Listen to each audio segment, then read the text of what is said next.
on va passer cette étape. Donc cette leçon, en fait, elle va couvrir tout ce qui est la synthèse soustractive. En quoi ça consiste en fait la synthèse soustractive? C'est des synthétiseurs et on va leur retirer en fait des harmoniques, on va soustraire des harmoniques à un son complexe. Donc on avait vu la semaine dernière par exemple un signal en dents de scie qui contient beaucoup d'harmoniques et qui est très complexe. En fait on va en soustraire, pas forcément que les hautes fréquences, mais on va pouvoir soustraire n'importe lesquelles, donc des basses fréquences ou au centre, etc. En fait en utilisant des filtres. Donc principalement on va regarder l'analog device. Pourquoi? Parce que bon, il fait beaucoup de choses déjà, l'analog device. Et surtout, le truc c'est qu'on va voir beaucoup l'opérateur la semaine prochaine en synthèse FM, donc FM qui veut dire frequency modulation. Là, on utilisera l'opérateur et on va voir beaucoup de choses par rapport à ça. Et puis aussi, s'il y en a qui veulent pratiquer, moi je vais essayer de vous donner un travail à faire peut-être cette semaine à la fin là, ou entraînez-vous tout simplement hein, sur l'analogue, c'est la meilleure façon de progresser afin d'avoir des sonorités, d'essayer des sons, des structures différentes. Donc je vais en profiter pour faire un léger rappel sur les harmoniques et l'effet de battement parce que quand j'ai regardé mes vidéos il y avait un problème technique, donc il n'y avait pas le son d'Ableton. Du coup ça va être intéressant de revoir très rapidement. Je vais charger un projet et je vais vous montrer de quoi je parlais. Alors.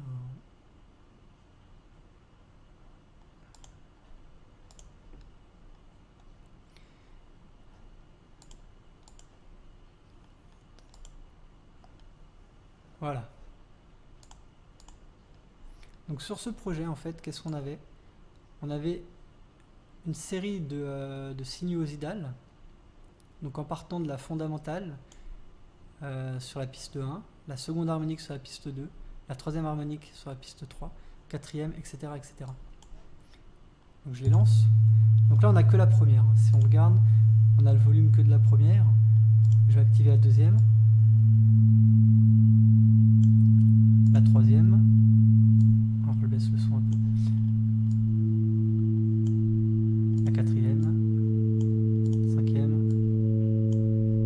Et en fait, vous allez voir que ça commence à ressembler à un signal en dents de scie.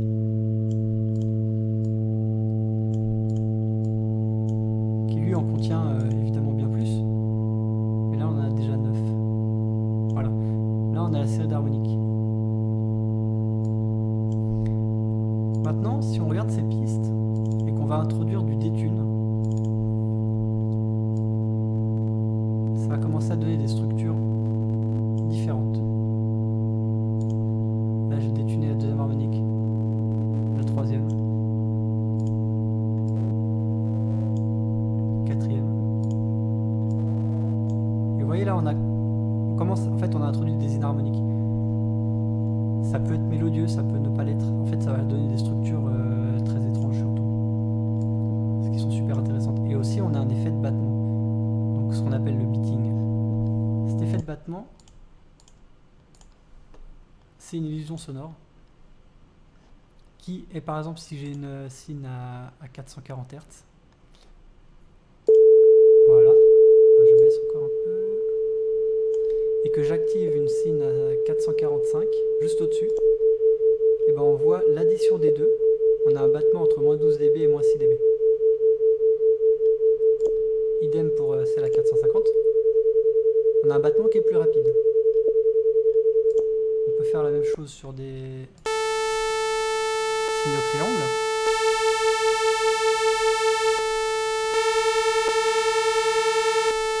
Voilà.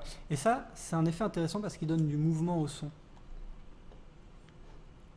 Ce qu'on va voir qui va être justement dans l'analogue avec le détune et le mode unisson.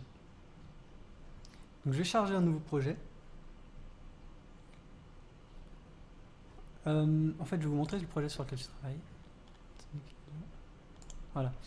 Je vais vous montrer ce qu'on peut faire avec des analogues. On peut faire toutes sortes de choses. On peut même faire des kicks. Donc là, je ne l'ai pas fait, mais effectivement, c'est une option. Et là par exemple on va avoir ce type de son sur des analogues. Donc je vais mettre là on va avoir des pads, des sons de pads.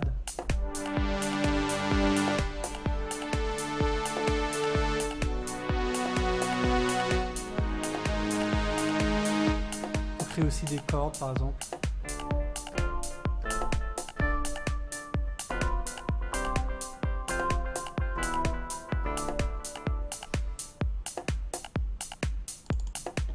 Voilà. Bon après il y a toutes sortes de choses, des basses de Chicago. Ça après les presets, Ableton en a plein et vous pouvez aussi voir par vous-même et créer les vôtres. Et voilà à peu près le type de son qu'on peut créer.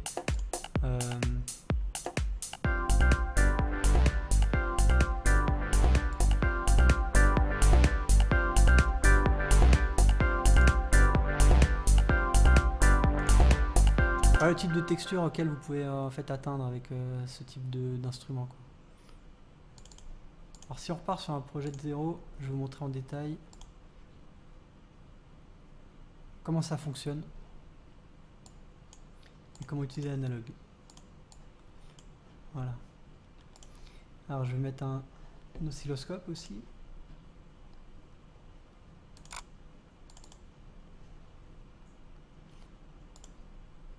Sur la piste. Voilà, il change sur live. Voilà, très bien.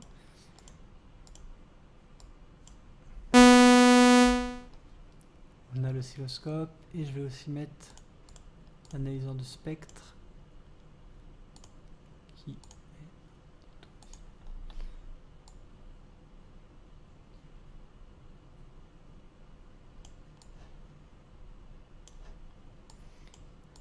Voilà. Donc je vais vous montrer d'abord, je vais désactiver les oscillateurs et je vais juste activer du bruit parce que l'analogue, donc il a un générateur de bruit. Alors soit avec ça et sinon en fait donc dans l'oscillateur 1 on a toutes les formes. Donc on a la forme sinusoïdale, en dents de scie carré et aussi donc là le bruit. Voilà, là on a un générateur de bruit.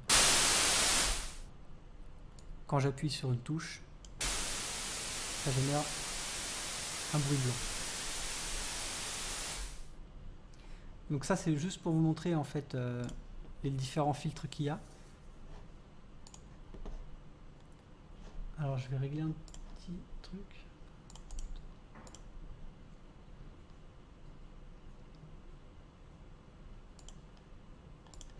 Je sais pas si vous arrivez sur le stream à voir le drop down.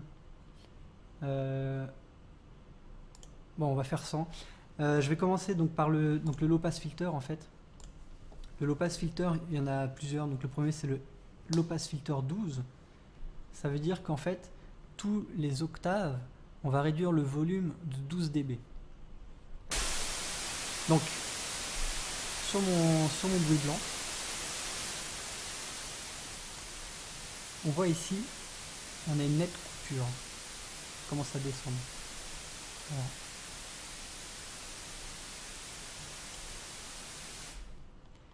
Juste régler la hauteur du graphe. Voilà. Donc là en fait c'est la courbe du low pass filter. Si on regarde tous les octaves, donc là on est à peu près à 22K, à 20K. Donc l'octave d'après c'est x2 en fréquence, c'est à 40K. Il a réduit de 12 dB, donc là on peut pas trop se rendre compte là-dessus. Et si je baisse en fréquence par exemple, et que j'ai mis une fréquence à 1 kHz, on voit que à 1 kHz on est à peu près à moins 72 dB et que logiquement à 2 kHz on est à environ à 12 dB en dessous en fait. Donc idem pour le 24 et le P24 c'est pareil sauf que en fait ça réduit de 24 décibels tous les octaves. Donc on voit là ce qui se passe, c'est qu'on fait on crée un autre type de son, de bruit, par exemple du brown noise ou du bruit rose. Donc pour le high pass filter, bon bah c'est pareil en fait, sauf que on va partir du bas. Donc la fréquence de coupure, elle va laisser passer juste ce qu'il y a au-dessus. augmenter un peu la résonance pour qu'on voit. Et idem pour le high pass 24 dB. Donc c'est-à-dire que c'est encore plus coupé. Donc le band pass il va être plus intéressant. Donc il y a le BP6 qui va juste en fait faire un pic. Il va laisser passer une bande de fréquence autour par exemple de 500 Hz. Donc ça veut dire que, alors si je le mets à 1000 pour montrer là, voilà. Si on est à 1000, la résonance, c'est-à-dire qu'il va réduire de 6 dB par octave en partant de la fréquence de coupure. Et si on augmente la résonance, en fait, on booste la fréquence du point de coupure. Vous voyez là, à 0%, on est à moins 78 dB. Là, j'augmente. On va arriver à moins 60 dB. Et là, on va vraiment voir la forme de la bande passante, en fait. Alors, faut faire attention parce que la résonance, en fait, quand on l'augmente trop, on peut avoir ce qu'on appelle de l'over-resonating.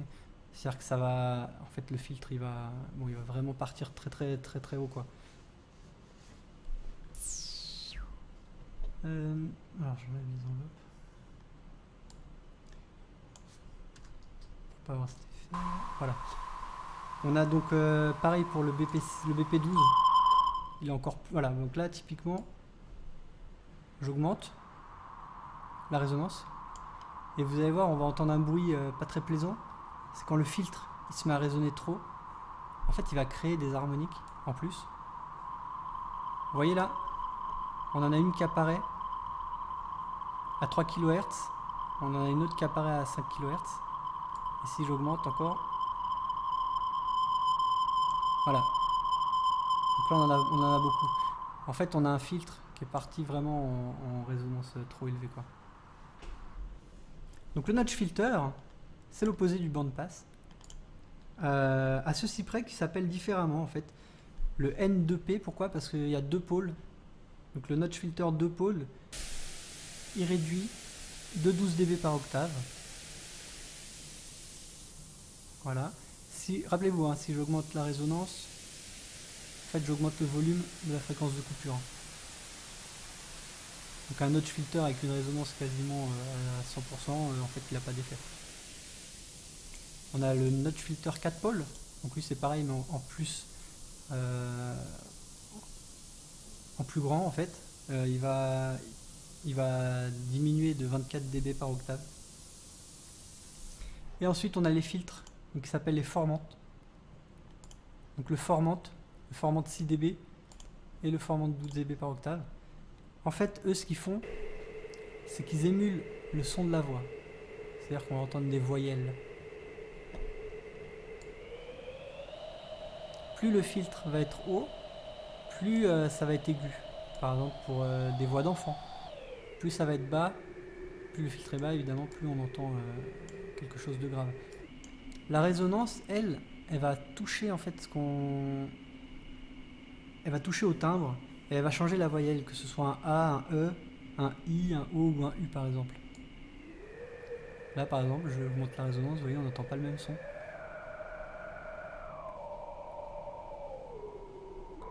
Alors ça, pour avoir la tête des filtres, il y a les presets Ableton qui sont assez intéressants. C'est dans... donc vous cherchez les EQ8 et on a une partie qui s'appelle formant. Et vous voyez, on a toutes les voyelles. Par exemple, si je drop un filtre ici, vous voyez la tête du filtre, donc ça c'est pour la voyelle A. Voilà, c'est ça en fait un formant de filter.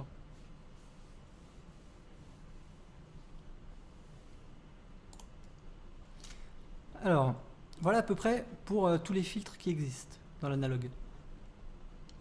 Je vais vous montrer donc maintenant le routage d'Ableton et comment c'est fait. Donc ça vient du manuel, en fait du manuel Ableton,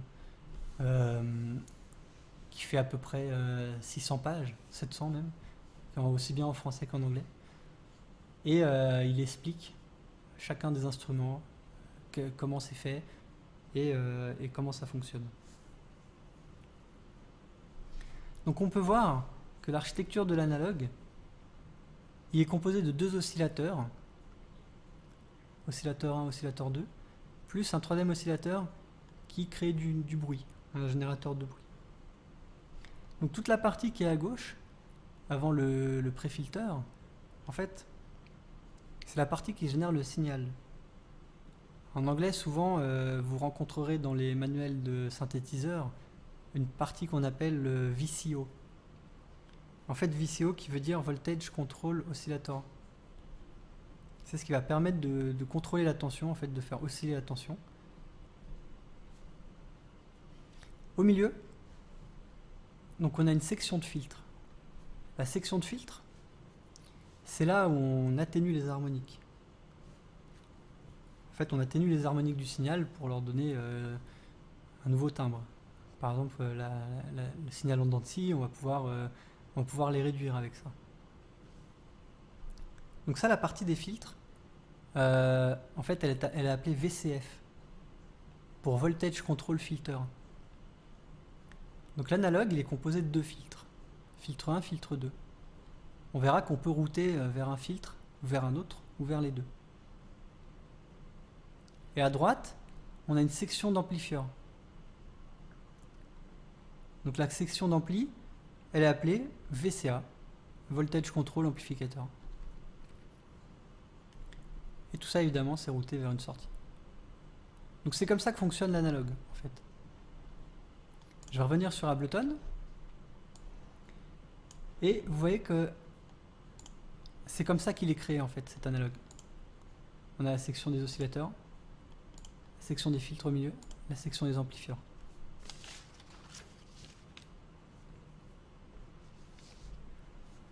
Donc comment on va donner du mouvement au son? Avec une section en fait qui s'appelle le LFO. Donc le LFO, c'est les Low Frequency Oscillators. C'est un oscillateur qui ne produit pas de son, mais qui oscille à basse fréquence. Il va osciller à basse fréquence pour moduler un paramètre sur un autre oscillateur. Par exemple l'oscillateur 1, le pitch, ou la fréquence de coupure d'un filtre, ou encore l'attaque de l'amplifieur par exemple. Ce genre de paramètres. Sur Ableton, je vais vous montrer. Donc si par exemple on prend l'oscillateur 1, on voit qu'on peut générer une sinusoïdale. Donc je vais couper le filtre et je vais mettre l'enveloppe au max de l'amplifieur juste pour vous faire une démo en fait. Donc là on a la sinusoïdale, donc non, c'est pas normal comme ça.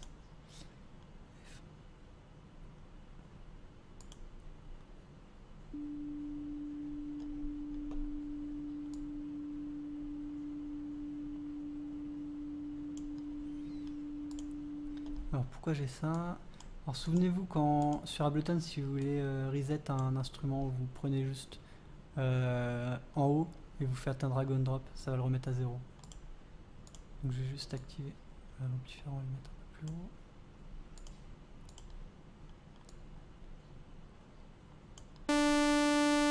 Voilà, donc là j'ai un signal en dents de scie.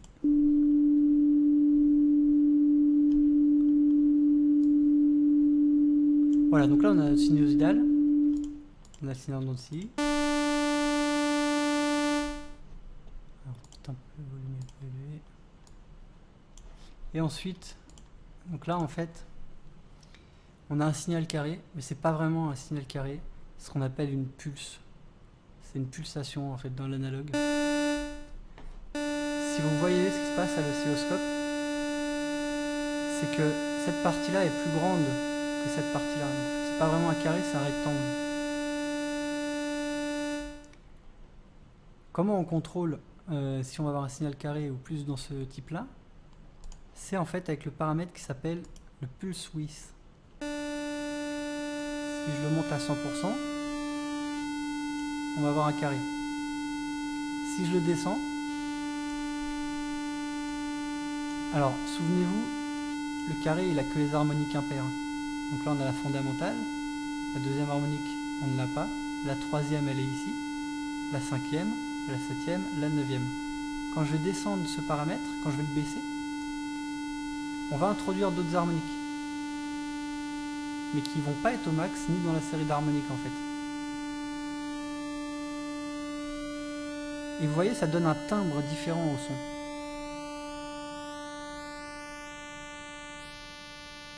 Vous voyez, on a un timbre vraiment différent. C'est des formes que qu'on pouvait pas avoir par exemple avec l'opérateur quand je vous ai montré.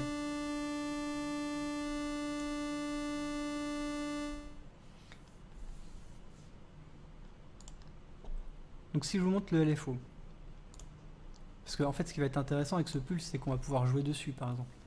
Avec un LFO, on va pouvoir le faire varier et donner justement ce mouvement dans le son. Donc juste pour vous montrer déjà à quoi ça sert en fait le LFO, et surtout que vous voyez comment ça marche, comment ça fonctionne, qu'est-ce que ça modifie. Je vais vous montrer un LFO sur le pitch. Donc juste pour vous montrer les paramètres très rapidement du LFO, on a donc la forme d'onde. Ça peut être une sinusoïdale, un triangle, un rectangle. Puis aussi on a de l'aléatoire en fait. Dans le LFO on peut faire du bruit. Et sur le rectangle, vous voyez, on a aussi ce paramètre width. On a un mode retrigger. En fait, le mode retrigger, il va remettre à zéro le LFO à chaque fois qu'on presse une touche. Si j'ai un LFO qui est par exemple très bas, à 0,5 Hz, et qu'on n'a pas le mode retrigger, en fait, dans la session Ableton, il va toujours fonctionner ce LFO. Quand je vais appuyer sur des touches pour faire des notes, mon LFO il va pas forcément être au début de l'enveloppe, enfin au début du signal, c'est-à-dire en haut là. Il peut être ici ou en bas par exemple. Si en inverse je le mets en retrigger, il va toujours commencer là où pointe ma souris. Ça peut être intéressant de le mettre ou de ne pas le mettre pour créer des variations. Ensuite on a l'offset, donc là c'est là où va commencer en fait, le signal. Et on a aussi un délai sur le LFO. Si par exemple j'ai envie que mon LFO il s'active au bout de 250 millisecondes, et aussi une attaque. Donc je vais déjà juste mettre le LFO donc sur une sinusoïdale pour vous montrer, et je vais le modifier. Donc là dans l'oscillateur 1, je vais mettre le pourcentage de LFO sur le pitch à 100%. Je vais mettre une sinus pour qu'on entende ce qui se passe. Donc là je maintiens appuyé une note et on voit que mon LFO là par exemple si je le mets à 1 Hz, il va faire varier le pitch, donc du minimum au maximum à une fréquence de modulation d'1 Hz.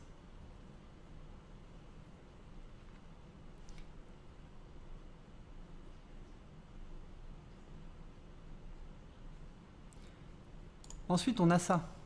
Donc ça en fait c'est le pitch enveloppe, c'est le pitch initial. Si, alors j'enlève le LFO, voilà, ça va désactiver ici. Si par exemple je mets mon pitch enveloppe initial à 100%, c'est-à-dire que quand je vais en fait appuyer sur une note, quand je vais déclencher une note, ça va partir du maximum de fréquence de pitch à la note appuyée.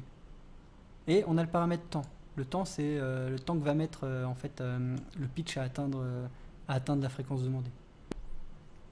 Donc là, j'ai mis un paramètre temps très élevé. Et vous voyez, le pitch descend jusqu'à atteindre cette valeur. Cool. Ensuite, on a aussi, donc le pitch, il peut être aussi dans l'autre sens. Je pars de quasiment 0 Hz pour remonter jusqu'à la valeur demandée. Voilà. Donc là, je vais le remettre à 0 ici. Et donc le LFO, il fait pareil, sauf que lui, bah, il va être par exemple là ici en sinusoïdale. Si on appuie sur une touche à droite.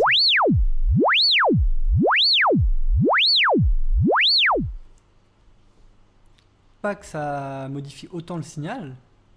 On va le baisser évidemment, par exemple à 22, 0,20, et ça va donner ces effets là.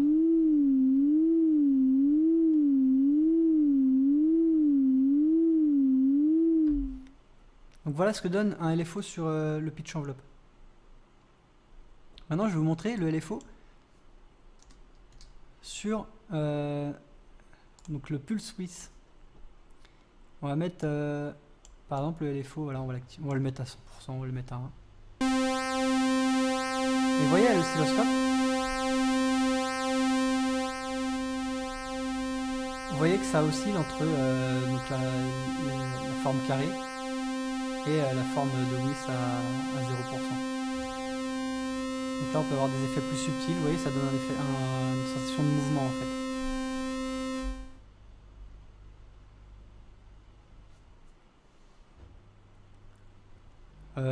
Après on peut modifier d'autres paramètres, mais en gros là sur les oscillateurs c'est le pitch et le pulse width.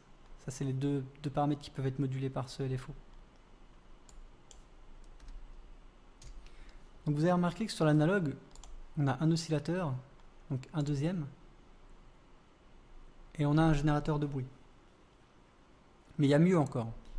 Quelque chose qui est pas vraiment, enfin, qu'on voit rarement, mais qui est très utile, c'est en fait le mode sub-oscillator. C'est-à-dire que là, je vais mettre un signal en dents de scie. Avec le sub-oscillator, en fait, c'est un oscillateur qui va jouer un octave en dessous. On va en fait ajouter une nouvelle harmonique qui va être plus basse. Et donc, au lieu de contrôler un seul oscillateur, on va en contrôler deux en même temps.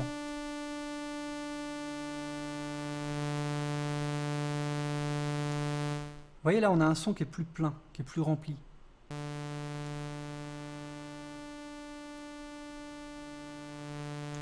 Et donc si j'active l'oscillateur 2, et que je lui ajoute aussi l'oscillateur, le sub-oscillateur, bah en fait là on a déjà 4 oscillateurs.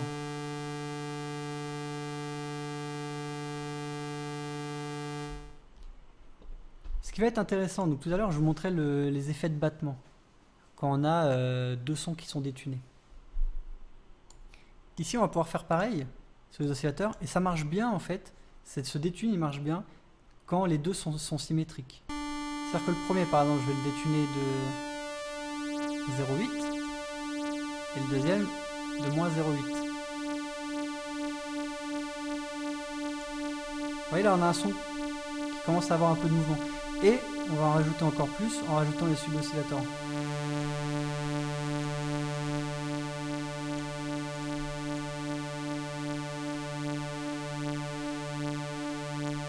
Vous voyez là on entend vraiment cet effet de battement là.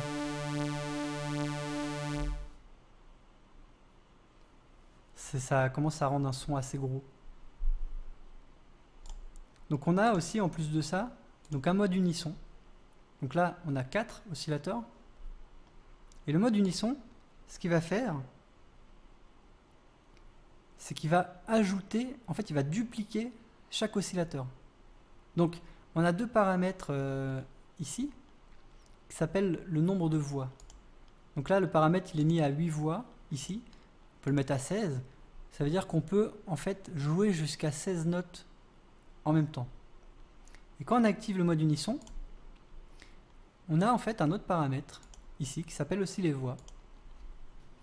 Sauf que celui-là en fait il veut dire de combien d'oscillateurs on va multiplier. Donc là avec un nombre de voix de 2, en fait on va multiplier les oscillateurs par 2. Donc j'enlève le mode unisson, on a ça.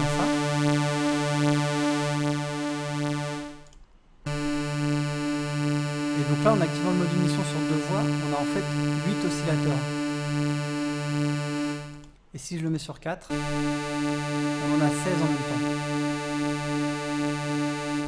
Mais là où ça devient intéressant, c'est quand on va détuner ces 16 oscillateurs entre eux.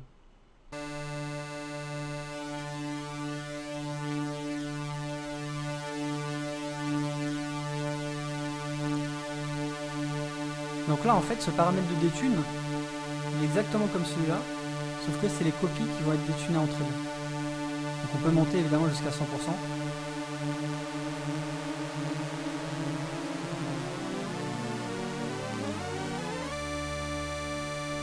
Bon, généralement on dépasse pas les 50%, si on veut vraiment donner des textures grosses sur les synthés.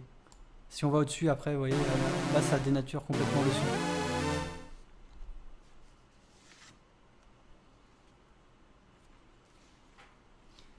Donc là, ce qui est intéressant, c'est que en fait, on a créé tous ces sons sans toucher au filtre. Et c'est un conseil que je vous donne, c'est de d'abord travailler sur les volumes et ensuite sur les filtres. Parce que déjà, on a pas mal de contrôle avec les volumes, mais surtout, on va voir ce qui se passe. Alors, je vais juste check la chatroom. Je vois que quelqu'un pose une question sur le style de musique. En fait, ouais, effectivement, c'est un stream. Quel style de musique ce stream? C'est un tuto? Ouais, c'est ça, c'est un peu un tuto en fait sur le sound design. Donc c'est comment en fait on va créer les textures sur le son. Il n'y a pas vraiment de style, après c'est ouvert à tout.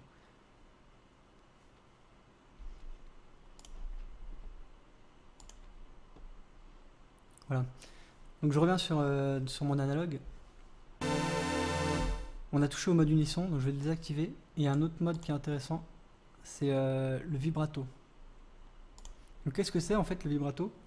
Bah derrière c'est un LFO, donc c'est un oscillateur basse fréquence qui affecte seulement le pitch. Donc, je vais augmenter un peu le LFO.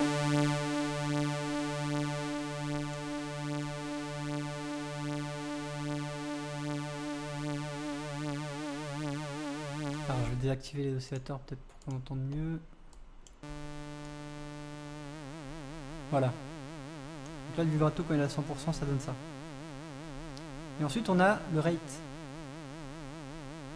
Donc le rate c'est la vitesse à laquelle le pitch est modulé. Vous voyez à 1 Hz.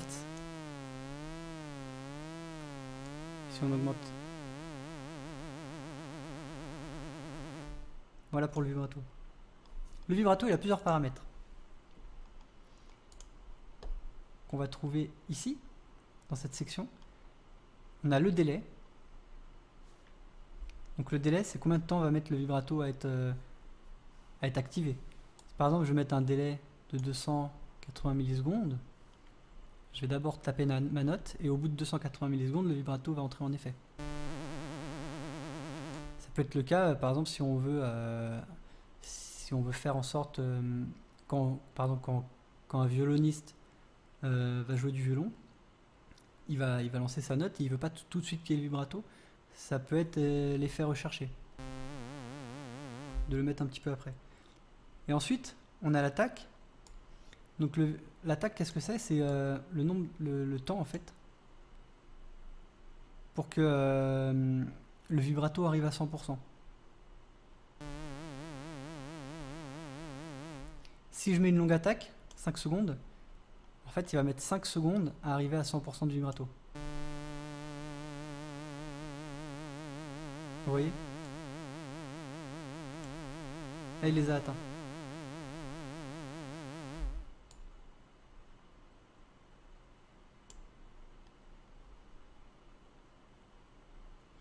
Donc si on fait un vibrato sur plusieurs oscillateurs, avec des sub-oscillateurs, et un mode unisson, bon, il y en a beaucoup trop, pas autant. On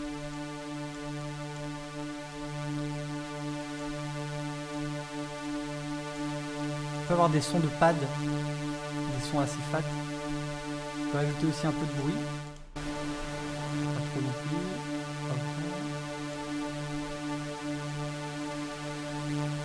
On peut jouer sur la couleur du bruit.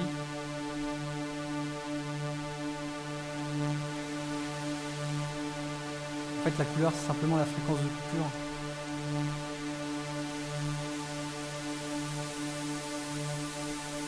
Vous voyez, on peut commencer à avoir des textures vraiment épaisses.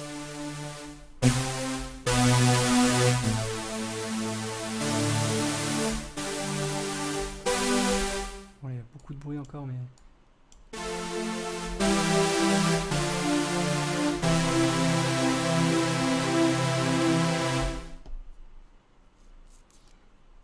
Donc le bruit, en fait, il ajoute aussi du caractère au son. Donc Donc maintenant qu'on a tout ça, je vais vous montrer donc les filters. Donc vous avez pu observer que sur l'oscillateur 1 et l'oscillateur 2, on a ce F1, F2, qui veut dire filtre 1 ou filtre 2. Et donc là, on a décidé d'envoyer tout le signal de l'oscillateur 1 vers le filtre 1. Et en bas, on a décidé d'envoyer le signal de l'oscillateur 2 vers le filtre 1 aussi.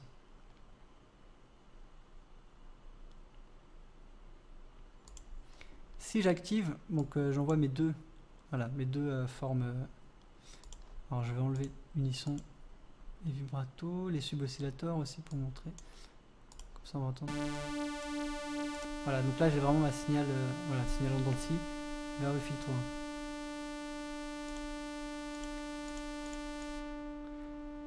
1. Et on voit que donc sur mon low pass filter,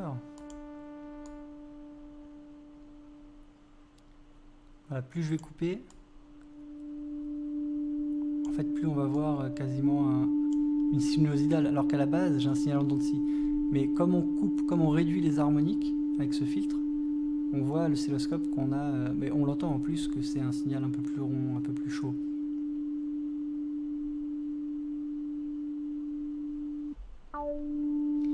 Donc là on a un effet assez intéressant qu'on entendait. C'est en fait l'enveloppe de filtre. L'enveloppe de filtre, elle n'est pas comme l'enveloppe de volume. Elle est...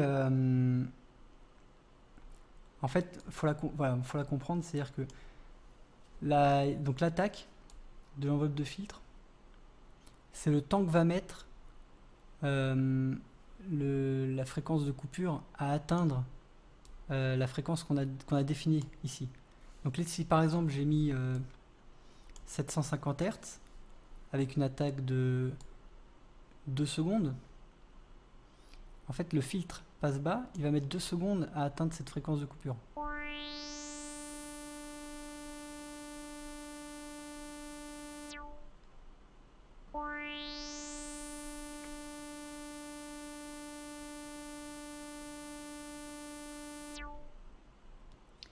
Alors,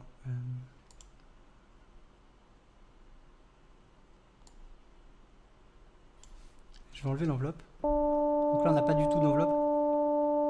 Parce que l'enveloppe elle est importante. Parce qu'elle a un sens. Si je mets une enveloppe positive,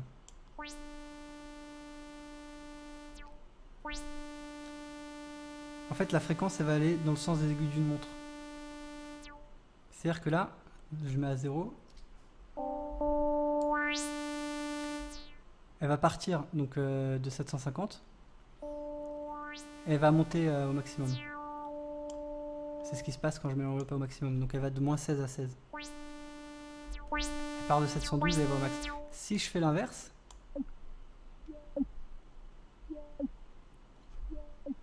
donc là ça coupe parce qu'en fait elle part dans le négatif. C'est-à-dire qu'elle part de 1 kHz et elle va à 0. Donc évidemment on n'entend pas de son.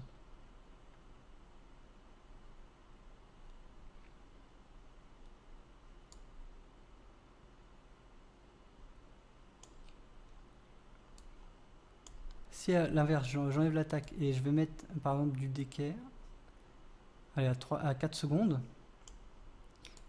enveloppe à voilà, 16. Donc là, elle part de 22 kHz et elle met 4 secondes à arriver à 1 kHz. En fait, ce qui se passe, c'est que c'est comme si ça faisait ça. Pendant 4 secondes, on part d'ici et on descend jusqu'à arriver à 1 kHz.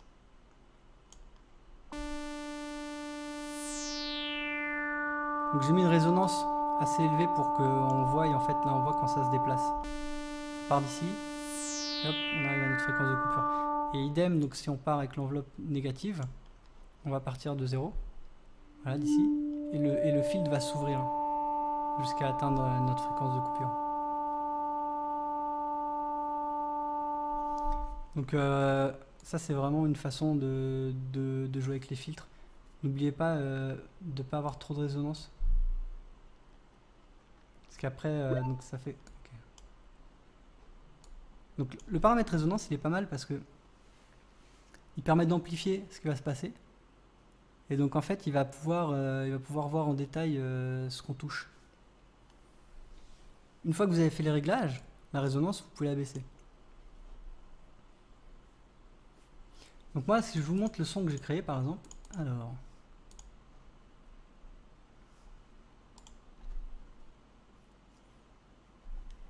Sur cette session, où là j'ai mes pads,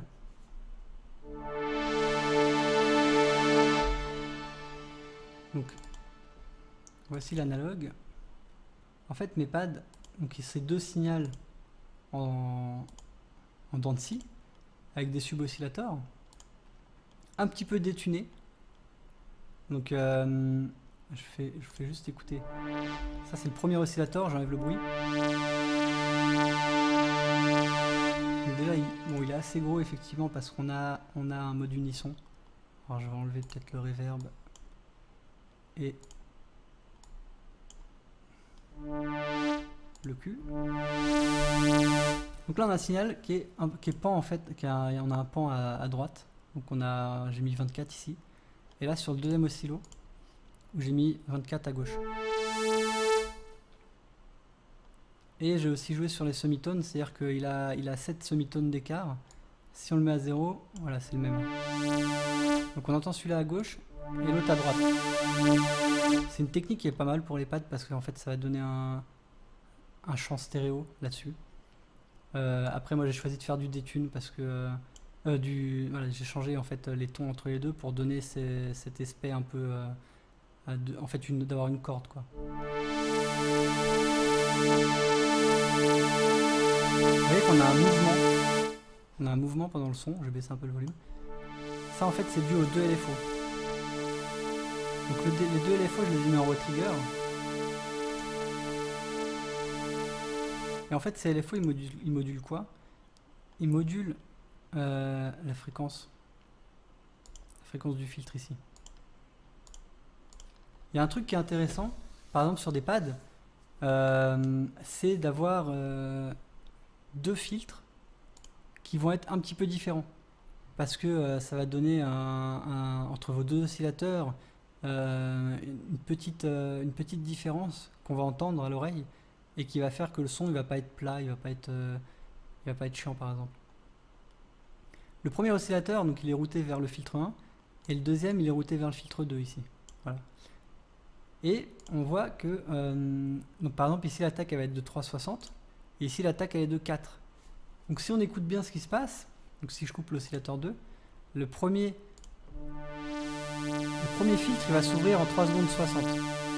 Et là le deuxième filtre, lui il va s'ouvrir en 4 secondes. Et en fait les deux en même temps, donc avec cette petite différence, ça va s'entendre, ça va être subtil. Donc moi j'ai fait le choix d'en mettre beaucoup, mais après on n'est pas obligé d'en mettre autant. Donc les deux ils n'arrivent pas à leur fréquence de coupure en même temps. Si on regarde sur les filtres, donc voilà, par exemple si je mets une grande résonance ici pour le premier, donc là on a le mouvement, on voit bien que le filtre s'ouvre. Et idem pour celui du bas, je vais augmenter la résonance. Les deux ils s'ouvrent pas en même temps.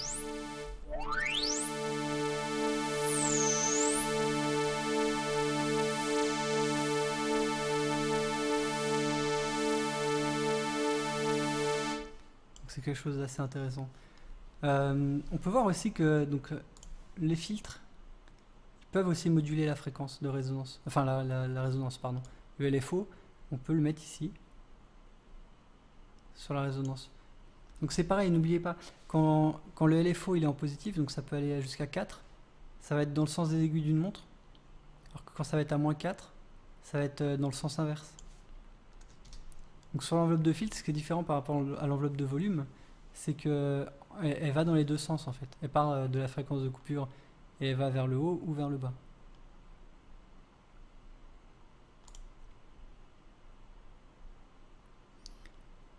Alors je sais pas si je vais avoir le temps encore de couvrir d'autres paramètres.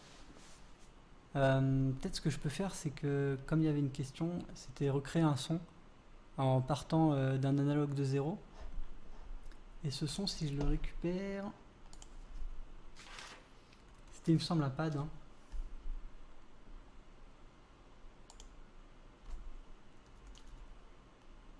Alors, Je vais essayer de le trouver. Voilà. Alors, est-ce que vous avez le son? Est-ce que vous avez le son en même temps? C'est une petite question si vous pouvez répondre sur le chatroom. Est-ce que vous entendez derrière ce que j'entends? C'est-à-dire que j'ai mis la musique sur YouTube.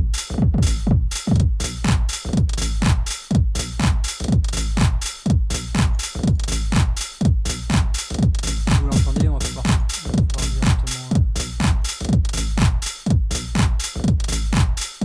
Ouais, ok.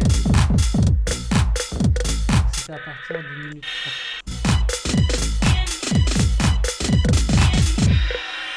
À 1050, pardon.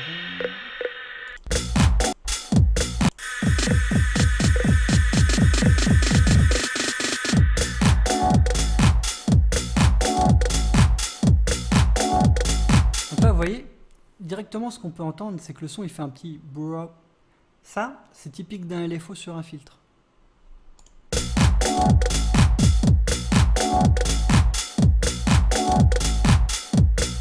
Là, on a un LFO qui modifie la fréquence du son.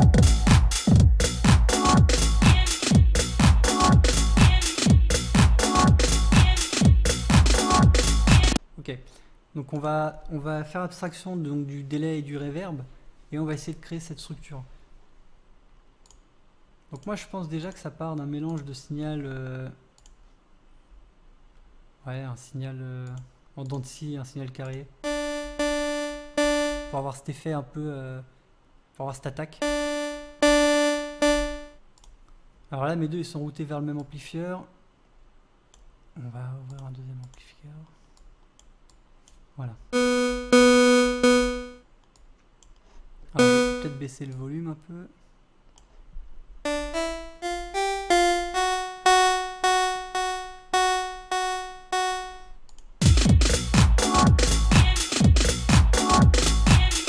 Donc on a une espèce d'attaque un peu. Ça arrive pas tout de suite. Voilà. Donc là idem pour le deuxième.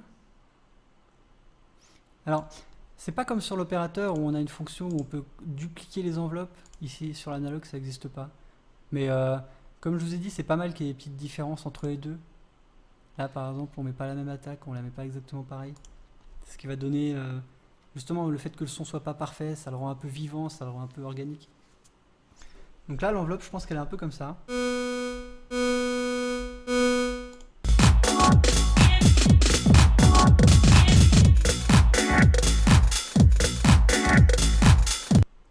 Elle est même peut-être un peu plus grande. Elle met du temps à venir. Le son, il met du...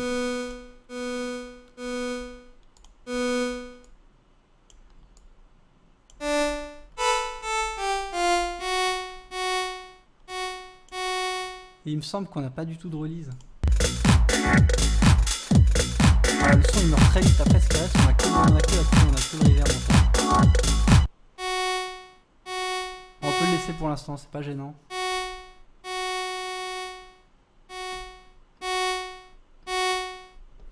Ok. Donc ensuite on va jouer donc sur le filter, on va ajouter un LFO.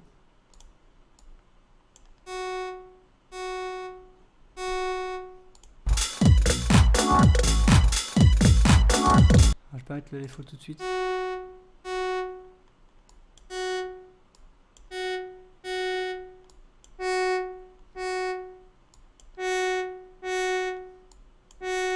Et on va envoyer vers le filtre 2.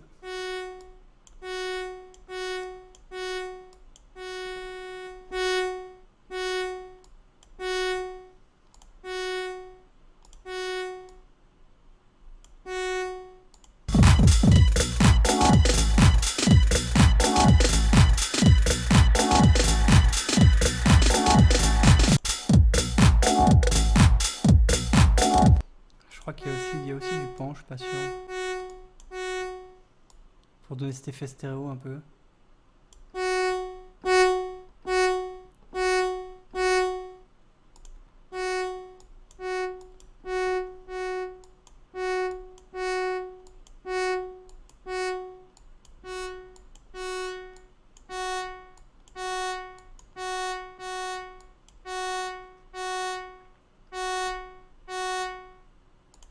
Après, on va jouer effectivement sur les textures. C'est pas que un signal carré, hein, il y a quand même un mélange des deux.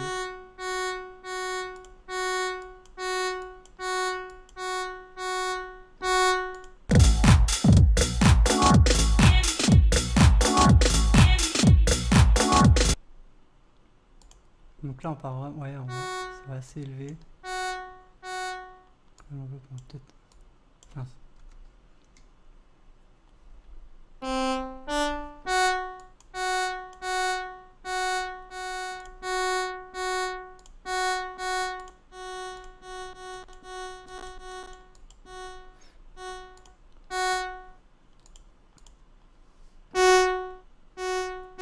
Ouais, il me semble que c'est un mélange des deux, hein. On a un peu les deux. Parce qu'on a ce son de pad un peu, mais on a ce son carré aussi qu'on entend. J'aurais pas le temps de faire ce son vraiment, mais en gros c'est l'idée de base, je pense, du son, des enveloppes. Après, si on y ajoute donc notre reverb et le délai,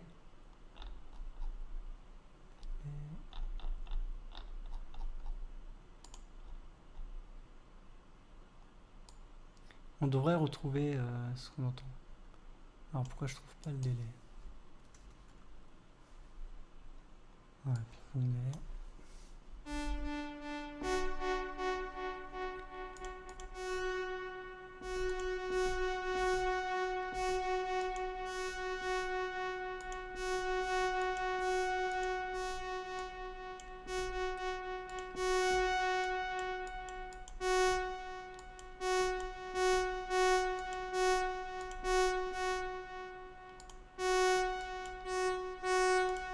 Ouais, j'ai mis trop d'enveloppes là.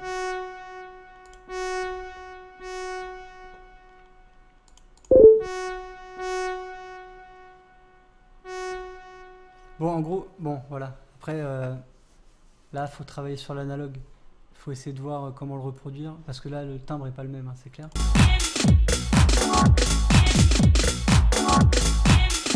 Mais c'est l'idée basique. Enfin, moi, c'est comme ça que je le vois. Et ouais, après, voilà, c'est essayer de jouer avec les paramètres. Paramètres que je vous ai expliqués. Peut-être un dernier truc aussi. Je vais vous parler du drive. Parce que là, je l'ai sous les yeux. Je vais juste vous montrer qu'est-ce qui change en fait. Voilà, si je solo cette piste. Donc là, on a plusieurs sortes de drive. Alors, il y a un truc qui est pas mal avec Ableton aussi, c'est la petite fenêtre d'aide. Je vous conseille de la mettre. C'est quand on va cliquer sur le petit triangle en bas là, il va nous expliquer en fait. Il va nous expliquer quel est le paramètre qu'on touche. Et là, en fait, c'est de la saturation. On a plusieurs algorithmes de saturation. Si on écoute juste l'oscillateur 1 sur le filtre 1, je vais mettre en symétrique 1. Alors, je vais augmenter le son.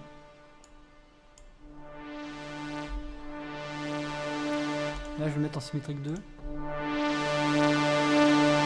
Vous voyez, il y a beaucoup plus de sons. Symétrique 3.